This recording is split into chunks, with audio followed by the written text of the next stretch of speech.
When people say size matters, GW took that to the next level when it comes to Be'lakor. What's up guys, it's the Sound Alchemist, and today I'm back to talk about, you guessed it, Warhammer 40k. Now this video is all about a model that's very near and dear to me. It is one of my all-time favorite models, and it is none other than the dark god of chaos, I guess you can call him, Be'lakor. Now Be'lakor has been a really amazing demon prince since like a long time ago. It's an old model, but it still looks really good in my opinion. The only thing that held it back and held me back from purchasing this model was its size. It was just a bit too small for me. Like when you compare this monster of a character to like bloodthirsters and other like greater demons, he just looked too small. Like it didn't match the sizing of like 40k. So finally GW, as of last week, gave us teases that Be'lakor was getting a new model, and I told myself, as long as this model is just a little bit bigger, I'm gonna purchase it. And whoa, was I surprised.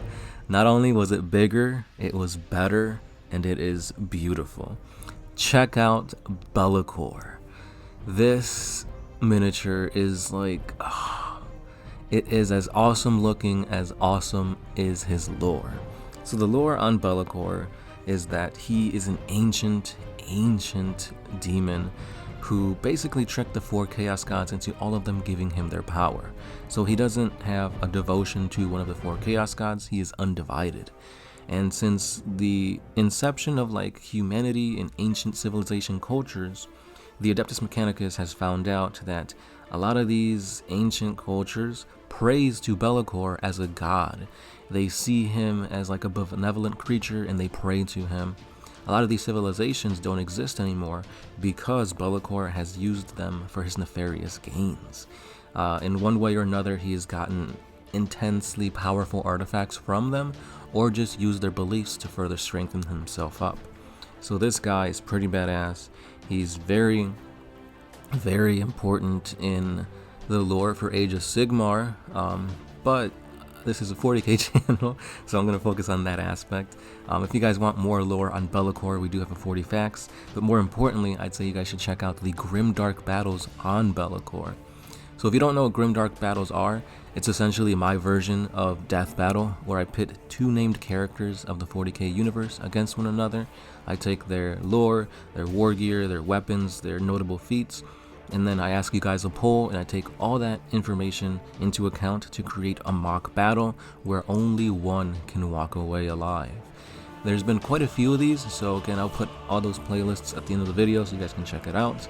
But yeah, Be'lakor fights against Belisarius Cawl in that battle, so go check it out and see who wins. But going back to the actual model for this guy, amazing. It is bigger, and just everything about it is just pushed up the notch to an 11. The base is pretty epic too, depending on if you're playing it for Age of Sigmar or Warhammer 40k. You can have like a dead warrior, I think it's like a Warrior of Chaos on there for Age of Sigmar, or a Primaris Marine for 40k. And if you look where they're cut, which they're basically cut in half, the half of their body that got cut, you can still see the Shadow Blade, like etherealness, still on there, which is the weapon that Be'lakor uses, and it looks really badass. Both the effect and the sword itself, and where the enemy is cut, beautiful. I love it. Just everything about this model is just so perfect. And to like further show you just how crazy and interesting Be'lakor's lore is, there's actually going to be a book being written for him. This is the cover for it. Unfortunately, it's focusing on Age of Sigmar, the Broken Realms, and not 40k. But still, any lore on Be'lakor I'll take. I just love this guy. Instant cop for me. As soon as pre-orders are up, I'm going to go and try and get him. Oh man, I just like how he looks. Very menacing, very intimidating looking. But the downside of that is that since he's such a centerpiece model, it's going to be a bullet magnet. Hopefully he's able to survive, because basically he's got the stats of a demon prince. So he's got like the invuln save, the high toughness and whatnot. But maybe they change up his rules for 9th edition. Maybe they gave him new abilities and whatnot. I'm excited. I really am. Going back to how his model looks, the one little gripe that I can just, it's very small and minute, is just I feel like his wings are too big or too wide. They look badass. They're like leathery bat wings and they got chains with skulls on them, which is just amazing. But I feel like they're just too big, too wide, and I feel like they might be getting in the way of actually being on the tabletop, especially if there's like a lot of like dense terrain or like in buildings and whatnot. He's going to be very difficult to maneuver. So that's another thing too. And since he's so big, line of sight to him is going to be really easy to get. So this guy's not going to be able to hide very easy.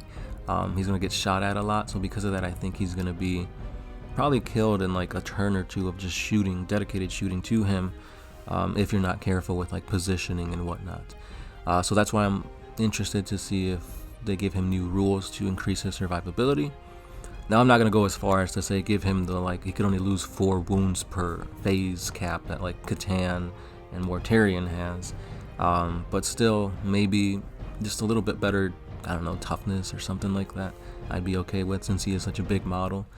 But besides that, it's I'm happy to see him get a facelift, so to speak. There's nothing wrong with the old model. It's just that this one looks so much better. I really enjoy it. I really like it. It's just it's everything I could ever want in Be'lakor. But yeah, with that being said, let me know your thoughts on this behemoth of a beast. The only thing I could think to like mitigate those wings though before I end the video is maybe you can replace them with like a Tyranid, like monstrous creature wing.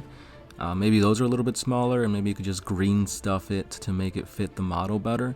But still, regardless, this is a beautiful looking model, and 2 big thumbs up, GW.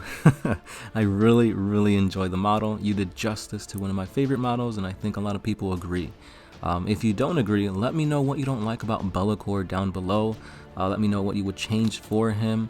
But like even the little details to like those little bits of armor that he has on him look amazing. I can't wait to see like when GW does like their like painter showcase, and there's like different, like 5 or 6 different painters, and they show them off. Really amazing stuff. But yeah, that's all I got for this video, guys. Let me know what you think down below. If you guys like what we do over at One Mind Syndicate and you want to support us, you know, that like button is always there. You can always subscribe. Or if you want to go the extra mile, you guys can head on over to our Patreon page, where a simple $1 a month helps us bring you videos for 40k each and every day. And like I said, that's all I got. Let me know your thoughts below. And as always, I've been the Sound Alchemist, part of One Mind Syndicate, and I will be catching you guys in the next one. Peace.